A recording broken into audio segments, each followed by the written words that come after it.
Thank you. It is wonderful to be in a conference with a room full of people who care about happiness for everyone as we care for the environment, and to bring it into the economy through business. It's really a terrific idea, and I loved the tool assessment that we learned about this morning because it gave me more confidence in what I was going to suggest in my talk to you. So let me figure out how to use the clicker. Thank you for introducing my book. You're a born marketer. I love it. I have to take a lesson from you. So I want to talk about from work I did a long time ago, not that long ago, but a while ago, in Japan and the US, where I learned a great deal from Japan, and I learned a lot from companies about how to learn to work with what workers know, their knowledge and their skills and their experience. And I mean workers who often have very little formal education.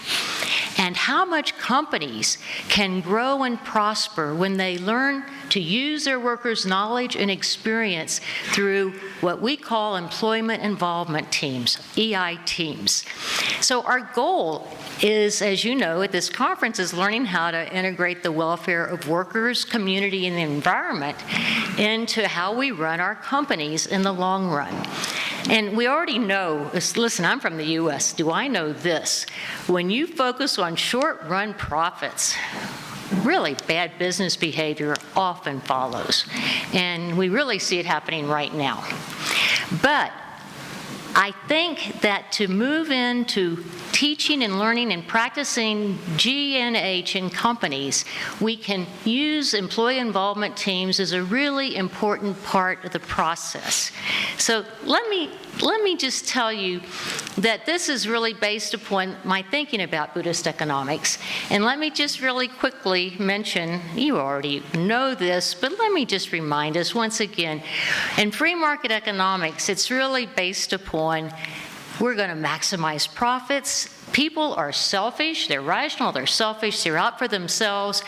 And hey, don't worry about it. Markets will take care of all our problems, social and environmental, no problem. Well, we know that's not true. So Buddhist economics comes in, and everyone knows that Buddhist economics would be based upon the fact and the idea and the belief that people are all interconnected with each other and with nature. So if we're all interconnected and interdependent, then we have an altruistic nature because we care about other people. Their happiness, their suffering hurts us or makes us happy. Then people are interdependent with nature and each other, and therefore we're going to constantly be caring about nature and healing nature because that heals ourselves.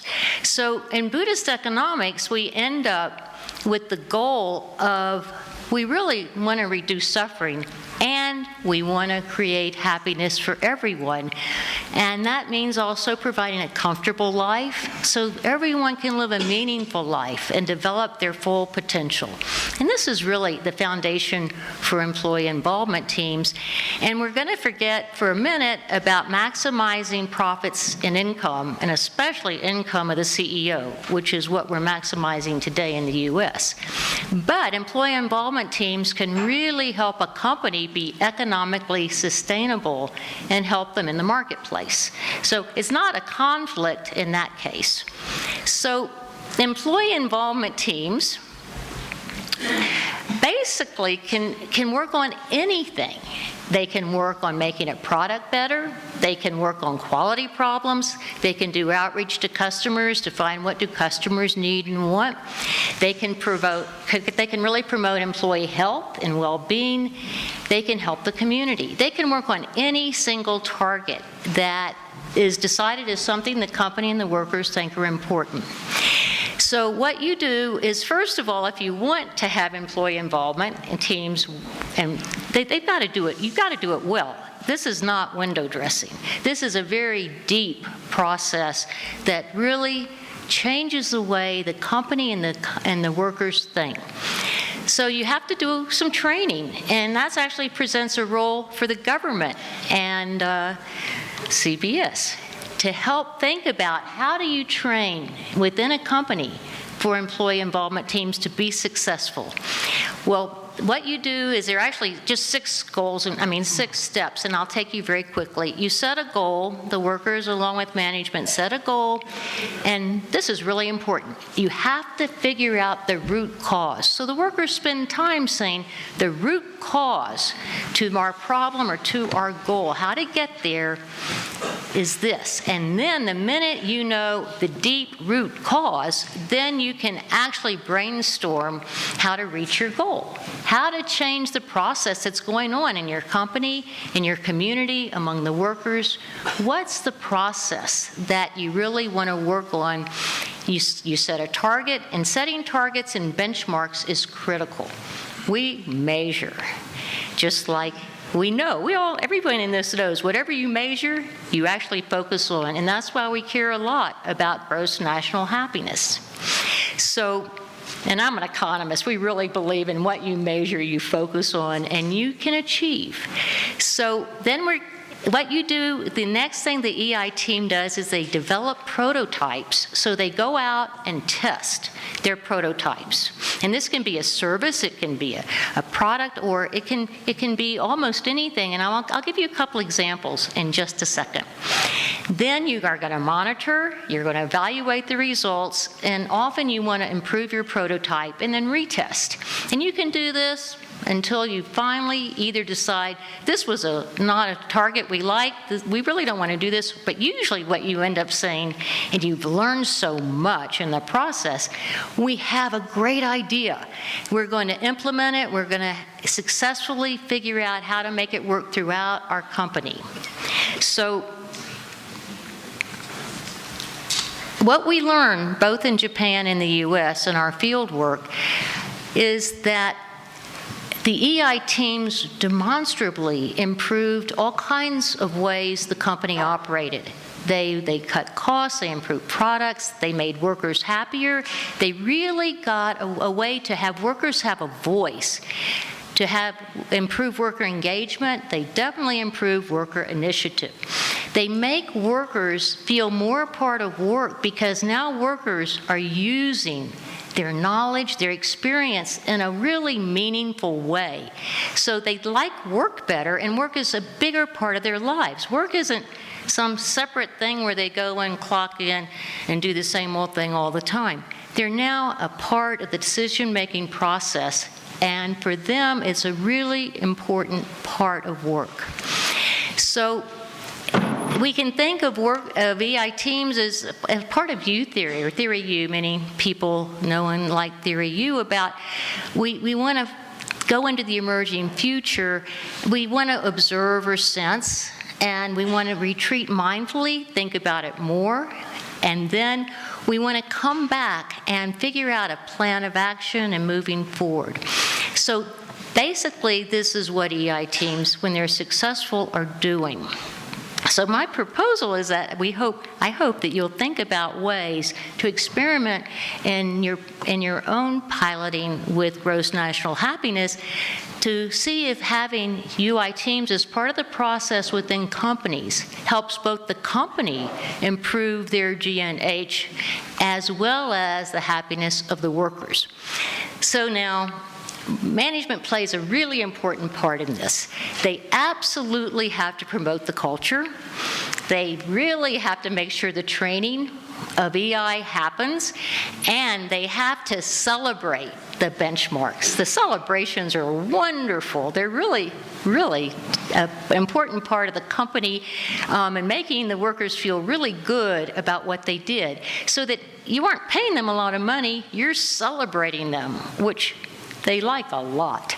And so the top management can actually hand off many more problems to the workers over time as the teams become successful, and top management especially, can work on their long-term goals and to take the company forward. training is really, really important. And so I can't emphasize that enough. Let me explain it to you as an example. I saw a team where there was a woman who had almost no formal education, but she knew so much about the work process. Her experiential knowledge was enormous, and she was a natural teacher. She could go around and help everyone on the team and immediately see what they weren't doing quite right, how to help them, and she did it in such a kind and sensitive way that they didn't even know that she was teaching them. And so the other thing I learned from watching EI teams is that you have many different kinds of skills and talents and knowledge, and everyone is making a contribution. And so you're practicing GNH values within your team. You're appreciating everyone for what they're doing. The synergy is astonishing, because one person by themselves could never come up with the prototypes and the ideas that the team collectively, when they bring together their different ideas and experiences, they really come up with some amazing ideas. They also come up with amazing problems to work on, things that management would actually never think of. Management, it's astonishing. I would never think of some of the things my workers come up with as things to work on. And the end results are really quite wonderful. So let me give you a couple of examples. How many of you have ever shot an arrow? A few people. Oh, I wish it were more. I'm in Bhutan. I thought it was a national sport. Okay, how many of you have actually ever shot a feather arrow? Oh, good, good, good. Oh, you'll like my example then.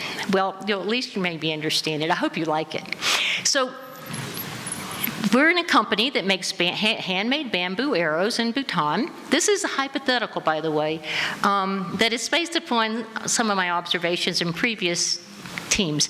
And they want to improve at those, and because the team members really think that they think the core problem is that the shape of the handmade feather arrows could be improved, that the core problem is that they aren't quite as straight as they want. So that the root cause is the shape of the feather veins. They brainstorm, and these people on this team, hey, they make arrows. They are all great archers. They all know their product. And then they say, actually, the woman who doesn't have much education said, I think we need to experiment. Why don't we go out and make our own arrows and try what people... So somebody said, yes, and I want to think about it very mindfully. So I want us to all go home, think about it, and work, and take a couple of weeks to make a few prototypes and come back with our very best idea. So there are 14 members. They go out, they come back, and they each come back with a prototype arrow that's different from what the company makes. Oh, and 3 of them say, I want to try plastic veins. We don't do plastic veins. They're cheaper, but I want to try them. They might actually be a great alternative product that's lower cost for our customers.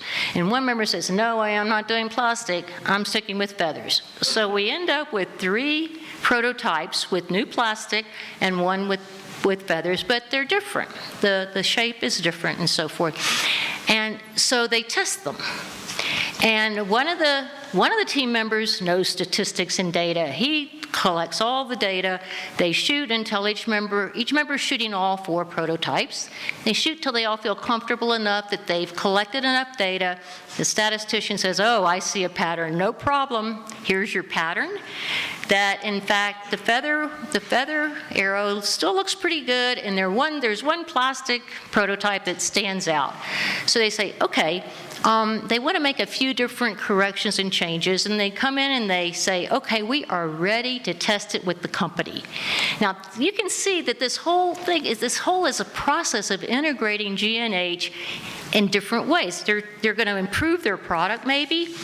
They're going to bring in the company to be involved, and they're hopefully going to create some new customers. Am I almost done? 1 minute. Okay, thank you. I thought that was a good point. Hey. So what happened is once the team did it, the team the company at first said no way plastic, but after they did the prototype, after they did all the testing, they decided that they would now actually produce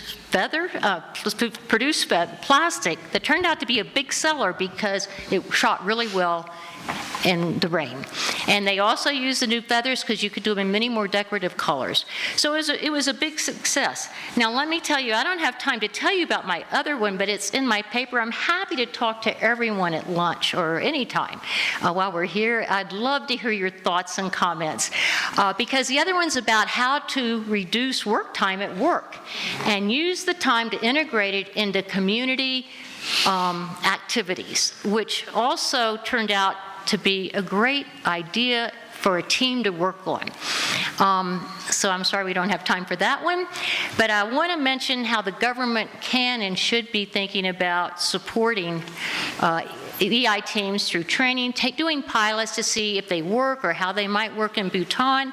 And I thank the Center for Bhutan Studies for bringing us together and teaching us so much today.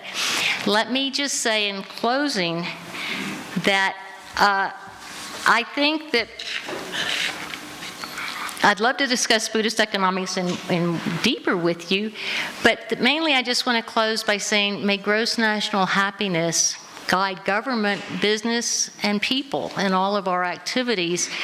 It's a lifetime commitment and process, so may we continue the journey together.